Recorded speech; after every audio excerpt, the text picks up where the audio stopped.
This is the penultimate video in this series. That means it's the second to last one. Chapter 18.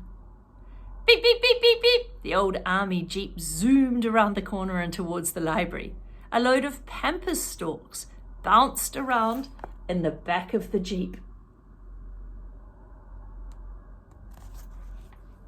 "Would you look at that?" cried Boss. "It's Agnes Lou." "And Rosie," said Ada. She and Iggy ran to the jeep. "Rosie," they said, "what's going on?" Rosie flipped open the glove box and Gizmo hopped out. She chirped happily and flew to the top of the canvas. "June needed lighter brushes," said Rosie. "So I asked Mrs. Lou if we could use one of the pampas stalks from her garden. She cut them all down." Mrs. Lou and Rosie jumped out of the jeep and grabbed a bunch of plumes from the back. "Agnes Lou," said Aunt Rose, "what have you done to your beautiful garden?" "Doesn't matter," said Mrs. Lou. "When a riveter needs something, I do my part. June needs these more than I do." She pulled a pair of shears from her pocket for cutting and trimmed one of the stalks. "They're lighter than those curtain rods." Mrs. Lou, though I would have tried curtain rods too. It was a good design, Rosie. Rosie looked confused. "You design things?" she asked. Mrs. Lou laughed. "Well, of course I do. I'm an engineer too, and we engineers have to help each other. That's why I left the bucket of tubes and tape out for you." She left those out there.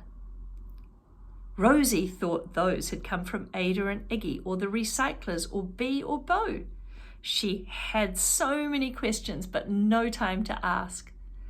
Aunt Rose and the riveters crowded in to give Mrs. Lou hugs.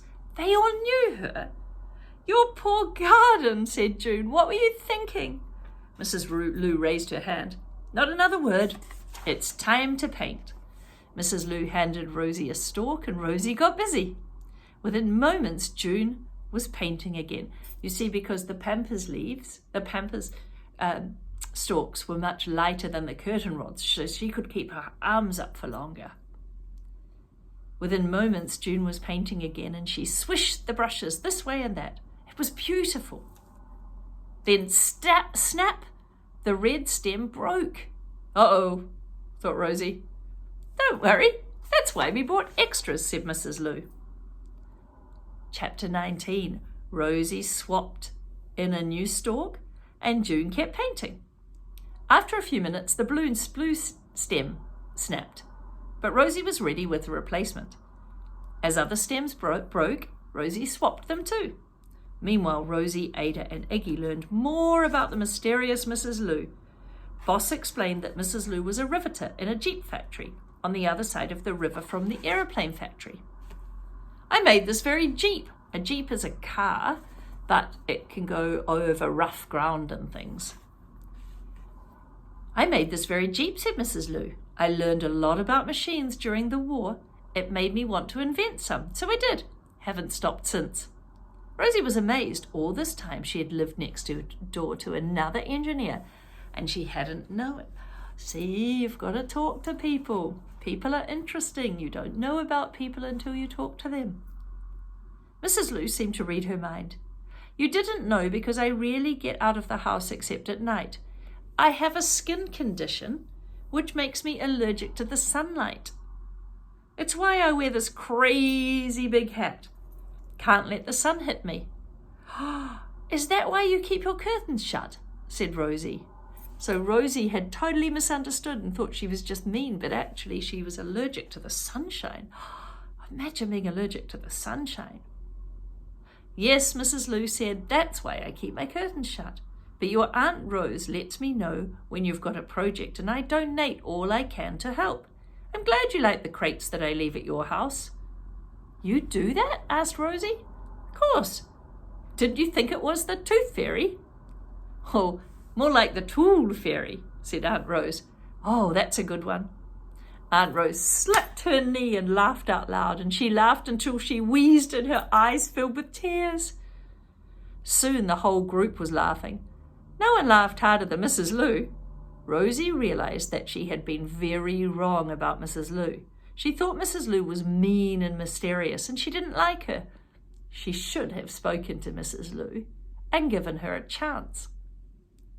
"You know, Rosie," she said, "I could use your help with a doohickey I made to scrub the dishes. It's simply smashing." Oh, I think it keeps smashing the dishes, when you wash your plates.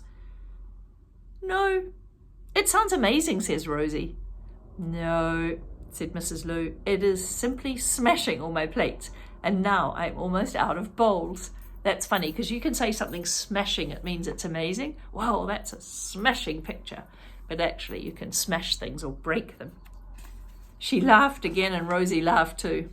"I'd love to help," said Rosie. "It's good to have an engineer for a neighbour," said Mrs. Lou. Rosie smiled back. "Yes, indeed."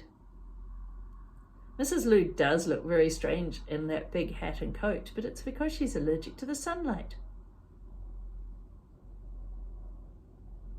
Just because when people get old, don't assume that they haven't got interesting stories to tell, an interesting history. That means what they were like as a child or a teenager or a young adult.